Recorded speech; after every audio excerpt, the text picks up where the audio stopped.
Accra, Ghana, and Nairobi, Kenya are two of the most exciting cities in Africa. Both countries gained independence from the British and have one figure that's the de facto founding father. This video takes us on a journey to uncover what's hidden beneath the surface at two monuments named after the founding fathers of both countries: the Kenyatta International Convention Center and Kwame Nkrumah Memorial Pavilion are located more than 6,000 kilometers apart, but these monuments are more alike than you might imagine. My review as a Nigerian of these two monuments might be a bit controversial, but it is what it is. The Kenyatta International Convention Center, KICC, was built out of necessity. The idea first emerged in the 1960s when Kenya wanted to build an edifice to announce to the world that here we're independent and we can get things right. It was designed by a Norwegian but combines both European and African architectural styles. It finally opened in September 1973 by Jomo Kenyatta himself, and over the last 52 years, this building has grown to become one of the most significant in the city. It might not be the newest, it might not be the fanciest, but the story of KICC is intertwined with the story of Nairobi, and your visit to Kenya is incomplete without going to see it. KICC has evolved over time, but its significance within the city has never diminished. There were a couple years when it was out of disrepair, but in 2003, the government retook ownership of KICC and renovations were carried out to bring it up to standard in the 21st century. The Kwame Nkrumah Memorial Pavilion is another significant monument I visited in 2024. It was originally built in 1991 and opened in 1992 to serve as the final resting place of Ghana's first leader, Kwame Nkrumah. But over the 30 plus years, the Memorial Pavilion fell into disrepair, and it wasn't until 2023 where it was renovated and now looks as good as you can see on screen. According to my research and what I have learned, the spot in which the mausoleum is built was actually the spot where Kwame Nkrumah stood to announce Ghana's independence in 1957. I don't know if this is 100% true, but that was what I learned. Please don't come for me if it's not. KNMP is quite significant within the city and beyond, especially considering the circumstances around Kwame Nkrumah's death and multiple burials. It has obviously evolved over time, and I hope that it continues to grow and is run sustainably. Please consider subscribing and liking the video before we continue. It means a lot and supports the work I do out here. Thank you. Before we proceed, it's important to share that Kenyatta and Nkrumah weren't the only founding fathers in that country. They are just the first leaders and the go-to people. So please, let's not have an argument in the comment section. During my research, I realized that Kenyatta was born in the 19th century and there's a bit of confusion on his actual birth date. I saw 1890, I saw 1891, I saw 1893, 1894. So let's just say he was born in the 1890s, and he rose to become one of the leaders during the fight for independence in Kenya and became somewhat of a regional superstar alongside other leaders from countries like Ghana, Tanzania, and the likes. After Kenya gained independence in 1893, Kenyatta became the first president, and he was president until his death in 1978. Throughout the majority of his presidency, he dealt with health issues, and that ultimately led to his death in Mombasa in 1978. There isn't much to say about his life after presidency, but I would like to ask the Kenyans watching this video, what would you say is his legacy or are his legacies as the first president of your country? Kwame Nkrumah was born in 1909. He acquired education internationally in the US and UK for more than a decade, ultimately leading him to become a significant force and leader in Ghana's quest for independence. Ghana gained independence in 1957, becoming one of the first in sub-Saharan Africa to become independent, and Nkrumah was the first leader of the country. He was first prime minister before becoming president. Nkrumah was ultimately ousted in a coup in 1966 while he was away in China, and little did he know that when he went on that trip, that was the last time he was ever going to see his country alive. He moved to Guinea, where he was granted asylum by the then Guinean president, Sekou Touré. Nkrumah died in a Romanian hospital in Bucharest in 1966. His life after presidency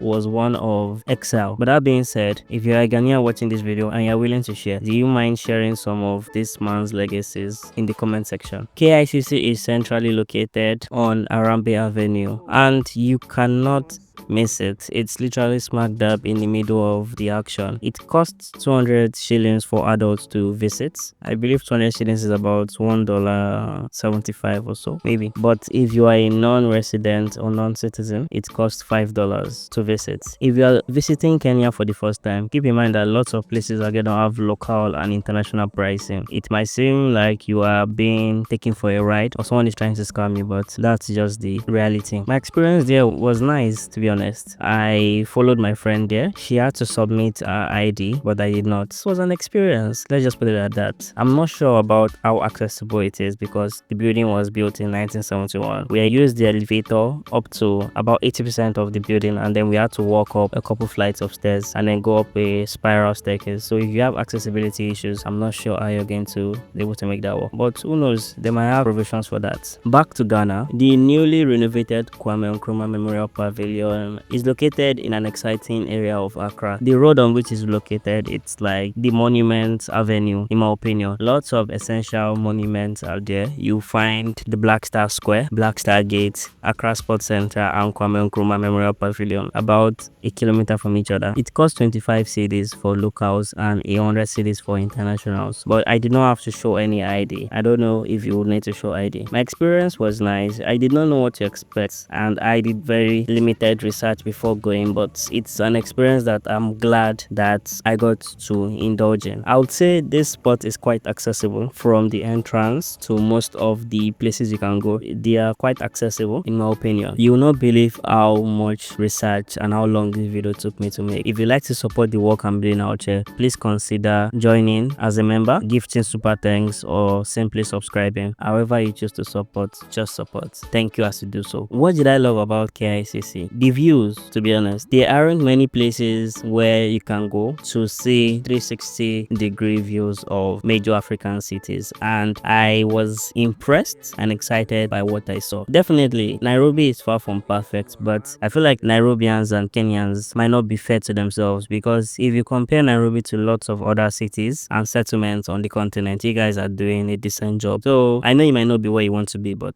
take time out to appreciate how far you've come. Due to the elevator not getting to the rooftop, I got some of my steps in for the day, and it's a great way to put in a quick workout. The location is also great. You can stop by for a couple minutes or an hour while you go to do other more exciting things. What did I love about KNMP? I love the fact that I got to learn about Kwame Nkrumah. I obviously knew about Nkrumah, but I knew surface level information, and I got to learn more about the man himself and his role in Pan-Africanism. The location, as mentioned earlier, is also great. It isn't that hard to find. The facilities are new and amazing. I hope it continues to be so, because you know how we are on this continent. And I love the fact that they weren't fussy attendants or tour guides. There are places I've been to in Nigeria and outside Nigeria whereby you go there and then a tour guide is forced down your throat. You're like, you can't do anything without a tour guide. By the end of the tour, there's an expectation that you tip them, and these people might become quite demanding. And this is also similar to KICC. There was no forceful attendant or tour guide, which I loved. Ghana and Kenya are two countries that make efforts to attract tourists from across the world, and it makes sense why the experiences are the way they are. It seems more refined in a sense. When I visit places, I always ask myself, do I see myself ever revisiting here if I'm in the neighborhood? And the answer for KICC would always be yes. I feel like I can enjoy the helipad views 100 times and have 100 different experiences, because I'll just curate the experiences in my head a different way every single time. So yes, if I ever find myself in Kenya, which I plan to revisit